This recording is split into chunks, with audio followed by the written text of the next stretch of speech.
আসসালামু আলাইকুম, welcome to my channel Sultana সমেত কিচেন। আজ আমি আপনাদের সাথে শেয়ার করছি রুই মাছের ডিম দিয়ে স্বাদে সেরা ভর্তা রেসিপি। যারা বড় মাছ খেতে পছন্দ করেন, রুই কাতলা যে কোনো মাছের ডিম খেতে পছন্দ করেন, তাদের জন্য আমার আজকের এই রেসিপি। মাছের ডিম শুধু ভেজে খাওয়া যায় না, বড় মাছের ডিম যে ভর্তা করে খাওয়া যায় তা আমি নিজে তৈরি না করলে বুঝতেই পারতাম না। তাই আর দেরি না করে চলুন যাওয়া যাক মূল রেসিপিতে।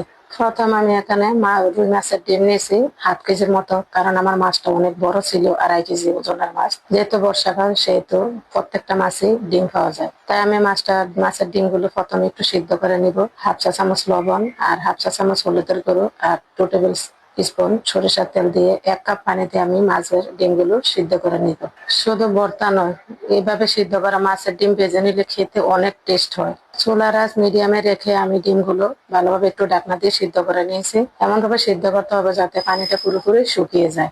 দেখুন মাশাআল্লাহ, ডিমের কালারটা কত সুন্দর হয়েছে। প্রথমে ডিমের কালারটা কালো ছিল, কারণ আমি ডিমগুলো ফ্রোজেন করেছিলাম, সেই জন্য।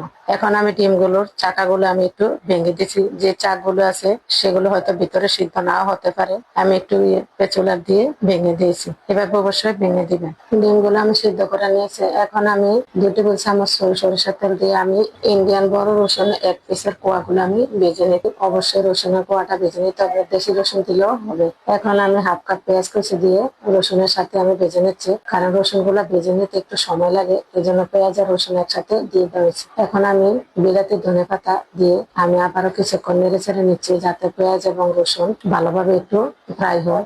এখন আমার ফ্রাই করা অলরেডি হয়ে গেছে। এখন আমি এগুলো একটু উঠিয়ে নিচ্ছি। শুকনা মরিচ কিন্তু আমার আগে থেকে ভেজে নিয়েছি, শুকনা মরিচের ভেজে নেওয়াটা দেখানো হয়নি। পেঁয়াজ রসুন শুকনা মরিচ সবকিছু ভেজে নেওয়া শেষ। পারফেক্ট ভাবে একটু ভেজে নিতে হবে যাতে পুড়ে না যায়। এখন আমার ভর্তা করার পালা। এখন আমি 5 পিস শুকনা মরিচ দিয়ে আমার পরিমাণ মতো আমি যতটুকু জাল খাই ততটুকু সামান্য লবণ দিয়ে আমি এখন সেই ভেজে নেওয়া পেঁয়াজ রসুন ধনেপাতা সবগুলো আমি একসাথে মিক্স করে নিচ্ছি।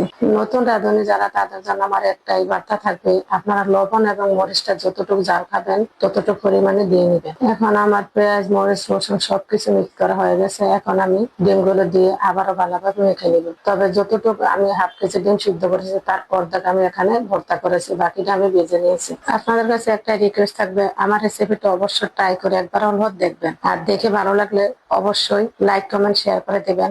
আর যারা নতুন তারা আমার চ্যানেলটা অবশ্যই সাবস্ক্রাইব করে দিবেন, আর ফেসবুক পেজটা অবশ্যই ফলো দিয়ে দিবেন।